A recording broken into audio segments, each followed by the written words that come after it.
Hi friends, അസ്സലാമു അലൈക്കും. Guys, നമ്മൾ എത്തിയിട്ടുള്ളത് അമ്മാസ് റെസ്റ്റോറൻറ്റിലാണ് കേട്ടോ. നിങ്ങൾ വിചാരിക്കുന്നുണ്ടാവും ഇതെന്തത് ഇവൾ ഫ്രോക്കൊക്കെ ഇട്ടിട്ട് നടക്കണമെന്ന്. അപ്പോൾ ഗൈസ്, ഞാൻ ഫ്രോക്കൊക്കെ ഇട്ടിട്ട് നടക്കാനുള്ള കാരണം നിങ്ങൾക്ക് അറിയില്ല. ഞങ്ങളൊരു ചെറിയൊരു ഫോട്ടോസും കാര്യങ്ങളൊക്കെ എടുക്കാൻ വേണ്ടിയിട്ട് എടുത്ത ഡ്രസ്സായിരുന്നു കേട്ടോ. അപ്പോൾ ഞങ്ങൾ ഫോട്ടോസ് എടുക്കൽ കഴിഞ്ഞ് വന്നിട്ട് നേരെ വന്നത് ഈ ഷോപ്പിലേക്കാണ്.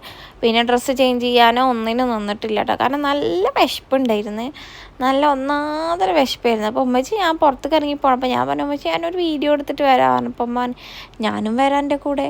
അങ്ങനെ ഉമ്മയും ഞാനും കൂടി. ഉമ്മ ഒറ്റയ്ക്ക് നടത്തിക്കാറേ ഇല്ല കേട്ടോ, കാരണം ഉമ്മച്ചിക്ക് ഭയങ്കര പേടിയാണ്. പിന്നെ അതാ നല്ല നെയ്റോസ്റ്റൊക്കെ ഞാൻ വീഡിയോ എടുക്കാൻ പോയ തക്കത്തിലൊക്കെ വന്നിട്ടുണ്ട് കേട്ടോ. അപ്പോൾ ഉപ്പച്ചും ഉമ്മച്ചുമാണ് അത്. പിന്നെ അതാ ഞാൻ ഇക്കനോട് പറയുന്നത് ഒന്ന് പോസൊക്കെ ഇടേ. അപ്പോൾ എനിക്കും അതേപോലെ തന്നെ നെയ്റോസ്റ്റ് ഓർഡർ ചെയ്തിട്ടുണ്ടായിരുന്നു കേട്ടോ. അപ്പോൾ ഉമ്മ പറയുന്നുണ്ട് ഉരുളക്കിഴങ്ങൊന്നും ഓവർ കഴിക്കല്ലേ, ഗ്യാസ് കയറും എന്നൊക്കെ പറയുന്നുണ്ടായിരുന്നു. ഞാനത് ഓവർ കഴിച്ചില്ല കേട്ടോ. ഞാൻ ഓൺലി ദോശ ആയിട്ടാണ് കേട്ടോ കഴിച്ചത്. പിന്നെ അതാ നല്ല അടിപൊളി വട വന്നിട്ടുണ്ടായിരുന്നു ഗൈസ്. അങ്ങനെ വടയും കഴിച്ചു കേട്ടോ. അപ്പം ഞങ്ങൾ എല്ലാവരും ഫുഡൊക്കെ കഴിക്കൽ കഴിഞ്ഞു. അപ്പോൾ വീഡിയോ ഇഷ്ടപ്പെട്ടാൽ ലൈക്ക് ചെയ്യുക, ഷെയർ ചെയ്യുക, സബ്സ്ക്രൈബ് ചെയ്യുക കേട്ടോ. ഇനി വീഡിയോസ് വേണമെങ്കിൽ കമൻറ്റ് ചെയ്യുക.